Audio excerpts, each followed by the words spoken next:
지난번 동영상에 이어서 오늘은 수리 능력을 평가할 수 있는 지표 말씀드릴게요. 저희가 지금 사무실 확장 때문에 되게 바쁘고 또 그것을 준비하고 그런 내용들을 채워나갈 만한 역량을 갖춘 스태프들을 리크루트하기 위해서 좀 정신이 없긴 한데, 그런 것들을 뭐 객관적으로 평가할 수 있는 평가 지표를 한번 실제로 만들어 볼까 하는 이제 고민도 하고 있습니다. 하지만 그런 것들이 나오기 이전에 부모님들이 이 아이의 수리 과학적 역량이 어디까지 가고 있는지 이런 것들을 한번 가늠해 볼 수 있는 중요 지표들을 설명을 해 드릴게요. 1차적으로 제가 전에 설명을 해 드렸던 교육학에서는 K-12, K-10이라고 표현을 하더라고요. 초등학교, 중학교, 고등학교 과정이 12년이니까 정규적인 교실 수업을 통하여서 일반적인 시민으로서의 갖춰야 될 중등 교육까지를 가리키는 커리큘럼 자체가 어느 나라는 되게 12년 정도를 생각하기 때문에 K-12라는 표현을 쓰더라고요. 그래서 K-12를 우리나라 같은 경우 633이잖아요. 초등학교 6년,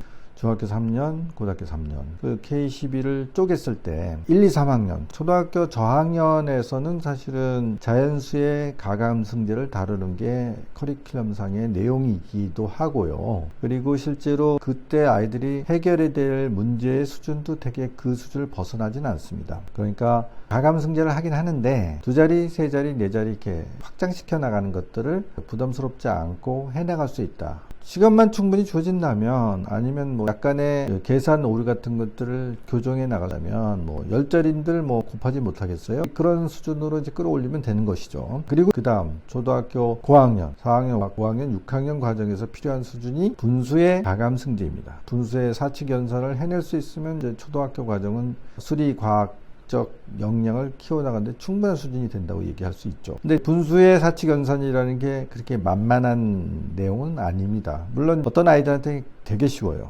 초등학교 1학년 혹은 미취학 아이조차도 분수의 사칙연산을 아주 쉽게 이해하고 실제로 계산해낼 수 있는 역량을 키우는 경우가 아주 드물지 않게 보일 수 있기 때문에 굉장히 만만한 내용일 수도 있으나, 냉정하게 얘기하면 사실 그렇게 만만하다고 할 수는 없죠. 통상적인 평균적인 수준의 아이들이라면 분수의 사칙연산을 소화하고 극복하는 것도 결코 쉬운 과제는 아닙니다. 그래서 우리가 초등학교 과정에서 4학년, 5학년, 6학년 3년이나 소비하게 돼 있거든요. 근데 이제 어떤 아이들은 불과 6개월 정도면 해결되는 애가 있고 3개월이면 해결되는 아이고 있고 더 빠르게 그런 것들을 소화해낼 수 있는 아이들도 있습니다. 그렇기 때문에 서두를 필요가 전혀 없다라는 걸 제가 강조하는 것이죠. 우수한 아이는 아닌데요? 라고 얘기들 하시는데, 사실은 지수 120 넘으면 그렇게 만만하게 볼 수 있는 수준이 아니에요. 제가 늘 얘기하듯이 120이면 상위 10%고 그러면 한 반 30명이면 3명밖에 안 되는 아이들이거든요. 그런 정도의 아이들은 굉장히 우수합니다. 그런 정도의 아이들이면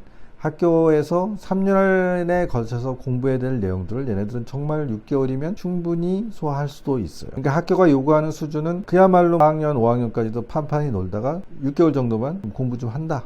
그러면 충분히 그 수준에 도달할 수 있는 아이들입니다. 근데 130이 넘는 아이들, 그런 애들은 훨씬 짧은 기간 내에 그런 것들을 극복하고 이해하고 그 다음 단계로 넘어갈 수 있기 때문에 전혀 서두를 필요가 없다는 거예요. 그래서 수학에 너무 그렇게 초조하게 생각하지 마시고, 주변에서 아무리 난리를 치더라도 이렇게 추월할 수 있다는 확신을 가지시면 그런 초조감에 시달릴 이유가 없겠죠. 하지만 그런 것도 전체적으로 조망이 되지 않는 상태에서는 부모 입장에서는 옆집 사는 누구누구는 이미 정석을 풀어요, 고등학교 수학을 해요, 그런 얘기 한마디만 들어도 당연히 우리 아이는 굉장히 뒤터져서 낙후되어 있을 거라고 생각할 수밖에 없기 때문에 마음이 쫓기게 되는 거예요. 그래서 제가 너무 그런 것들을 늦출 필요는 없고 3학년, 4학년부터 이렇게 조금씩 아주 재밌게 재밌는 수준으로 잘 유도해서 분수의 사칙연산 정도를 소화할 수 있는 수준을 만들어주면 학교 커리큘럼이나 아니면 학교에서의 어떤 성적 관리에 있어서 정말 아주 쉽게 내가 원하는 수준을 유지할 수 있다라는 말씀을 드리는 거예요. 자, 그러면 12년 학교 교육에서 6년에 걸쳐서 공부하는 내용이라는 게 사실 그 정도밖에 안 되는 거죠.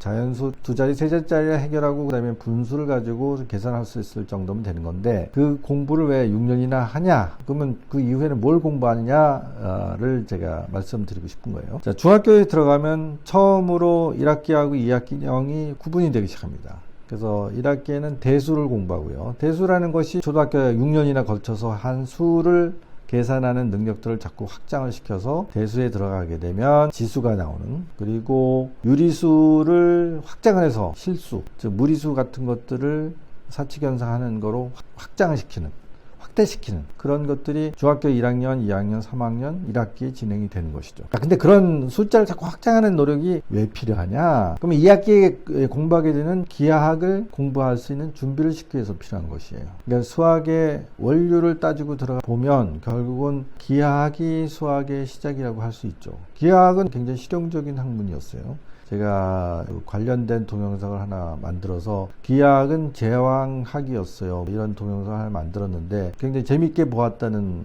그 피드백이 많았습니다. 기하학은 상당히 실용 학문이었죠.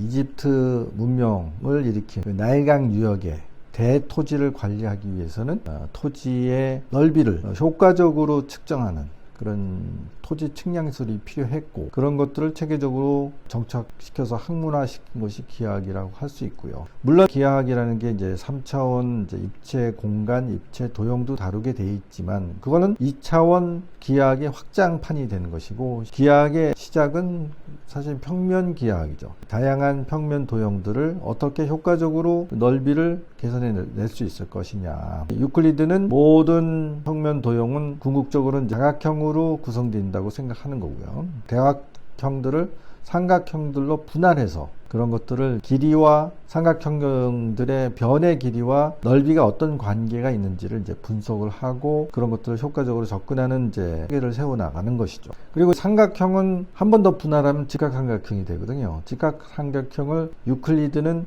평면 도형의 가장 기본적인 요소로 생각했던 것 같습니다. 그리고 직각삼각형의 가장 숨어있는 비밀은 피타고라스 정리였죠. 그런 것들을 바탕으로 해서 삼각비가 나오고, 그걸 확장해서 삼각함수를 만들고, 그렇게 해서 토지의 넓이를 측정하는데 가장 효과적인 방법들은 결국은 길이를 제어만 되는 상황은 최소화시키고, 대신에 각을 이용해서 정확한 넓이를 도출할 수 있는 그런 체계를 만들어 나갔다고 할 수 있습니다. 근데 관련된 계산을 해내려면 분수 계산만으로는 부족하고, 무리수, 제곱근이 들어가 있는 수들을 다룰 수 있는 역량이 있어야만 그런 것들을 효과적으로 할 수 있었겠죠. 따라서 중학교 1학년부터 3학년까지 1학기 과정에서는 대수를 계속 확장해 가지고 더 상위 차원의 혹은 더 확장된 수를 연산해 나갈 수 있는 능력을 키우고, 그런 것들을 문자와 수학 기호를 동원해서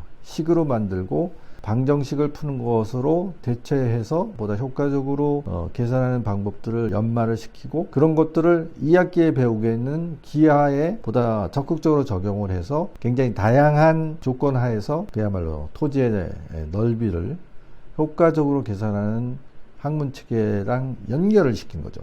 물론 이제 수학이 그렇게 시작되었긴 하지만 일단 개발되고 나서는 독자적인 이제 발전의 길을 가지게 되는 것이죠. 그래서 단지 그런 토지 측량이라는 측면이 아니라 이게 3차원으로도 확장되고, 다른 여러 가지 역학적인 문제에 대해서도 적용이 돼서 문제들을 해결해 나갈 수 있는 중요한 기능으로서, 중요한 기술로, 중요한 학문 체계로서 확장이 되어 나갑니다. 그렇다면 이제 아이들이 필요한 수준에 어떻게 도달했는 것들을 점검해 볼 수 있는 포인트들이 자연스럽게 도출이 됩니다. 초등학교 저학년에서는 2자리, 3자리 수들을 가감 승계할 수 있는지를 평가하면 되겠죠. 그리고 그게 얼마나 빨리 계산하느냐, 이게 사실 중요하지는 않거든요. 2자리, 3자리를 계산하는데 똑같은 우리가 한 자리 때 공부했던 9구단의 원리가 그대로 적용된다는 것들을 아이들이 확신을 가지고 큰 수를 다뤄나갈 수 있는 자신감을 심어주는 게 굉장히 중요하죠. 겁을 먹지 않아야 돼요.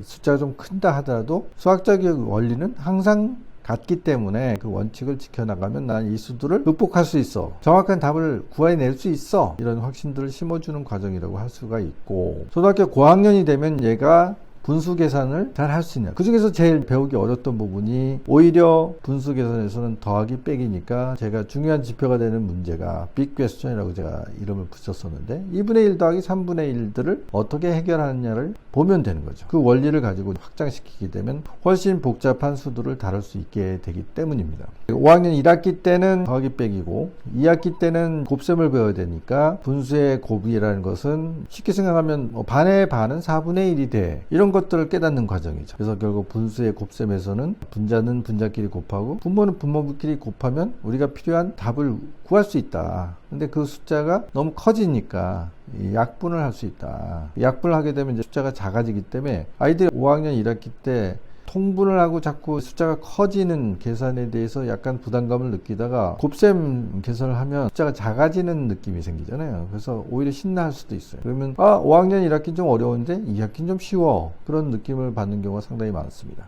그리고 이제 6학년 때 가서 분수의 나눗셈을 공부해야 되는데 분수의 나눗셈은 차원이 조금 더 높아요. 더하기는 뒤집으면 빼기가 되는 거고요. 더하기를 반복하면 곱셈이 되잖아요. 근데 나눗셈이라는 것은 두 가지 요소가 다 들어있죠. 곱한 걸 뒤집어야 되니까. 그러니까 뒤집어서 빼는 과정이 있어야지 곱셈의 결과를 얻을 수 있기 때문에 나눗셈을 익히려면 곱셈도 잘해야 되고 뺄셈도 잘해야 됩니다. 뒤집기를 이제 잘해야 되는 거죠. 그만큼 이제 사고의 유연성이 필요하기 때문에 분수의 나눗셈은 이해하기가 조금 더 어렵습니다. 조금은 아이에 따라서는 조금 더 아이가 성숙돼야지 이 개념을 쉽게 넘어설 수 있구나 이런 것들을 우리가 감지할 수도 있습니다. 그리고 그게 자기 학년 수준을 한참 넘어가고도 안 된다면 문제가 되지만 5학년 때 정도 됐더니 되더라. 뭐 4학년 때쯤 되니까 분수의 나눗셈도 곧잘 되더라. 그렇게 보면 사실은 문제가 될 게 없고 그 이상도 잘할 수 있겠네 라는 지표가 되는 것이지 4학년, 5학년인데 고등학교 수학을 못하고 있어요. 그래서 굉장히 낙후돼 있어요. 이건 잘못된 생각이죠. 제가 뭐 누누이 강조했지만 자기가 좋아서 고등학교 것도 하고 중학교 것도 하고 그래서 그 일부의 개념을 조금은 이미 알고 있다. 용어라든지 단어의 뜻을 어렴풋이라도 알고 있다. 이건 나쁘지 않습니다. 그게 결국은 중학교, 고등학교 공부할 때 그런 관념이 전혀 없는 것보다는 일부라도 있는 것이 도움이 되니까요. 그래서 2분의 1 더하기 3분의 1 정도가 되면 5학년 1학기는 충분히 할 수 있겠구나 이런 것들 우리가 가늠할 수 있고요. 그 다음에 분수의 나눗셈을 처리할 수 있는 능력이 있으면 6학년도 되는구나 라고 가늠할 수 있습니다.